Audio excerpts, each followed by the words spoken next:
काय सांगताल, आज आपण बिनविरोध आंधळी गणातून निवडून आलाय जनतेने आणि सगळ्या लोकांनी तुमच्यावर पुन्हा एकदा विश्वास ठेवला.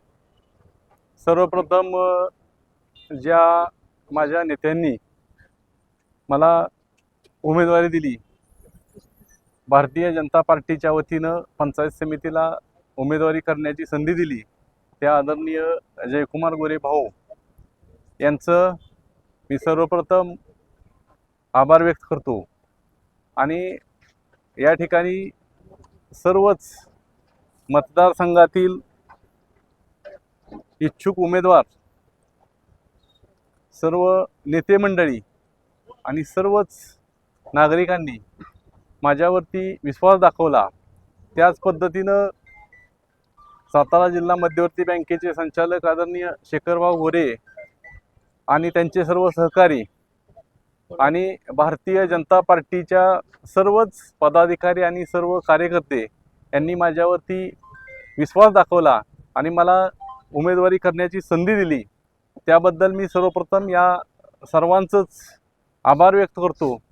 आणि बिनविरोध निवडीचं म्हणाल तर जे इच्छुक उमेदवार होते आणि ज्यांनी फॉर्म भरले नव्हते तरी पण ते इच्छुक होते, त्या सर्वांचं, आणि ज्यांनी फॉर्म भरले होते आणि त्यांनी माघार घेतली त्याही सर्वांचं मी आभार व्यक्त करतो.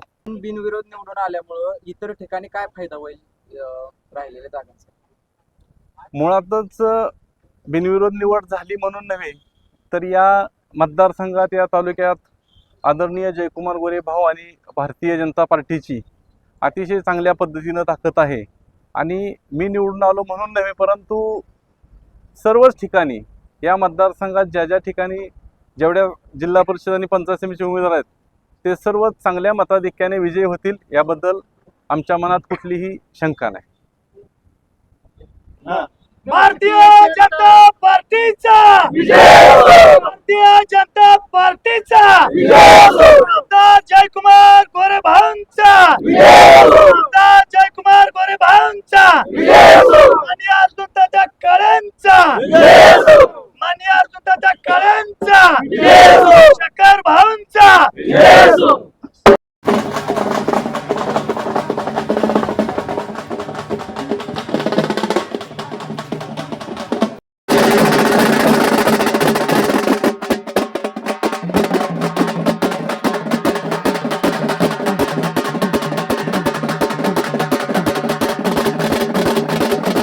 काय सांगताल, तुमचे जवळचे विश्वासू आणि तुम्ही एकत्र काम असणारे तात्या पुन्हा एकदा बिनविरोध निवडून आलेत आणि अनेक वर्षाचा त्यांचा झेडपी आणि पंचायत समितीचा अनुभव तुम्हाला आता कामाला आला.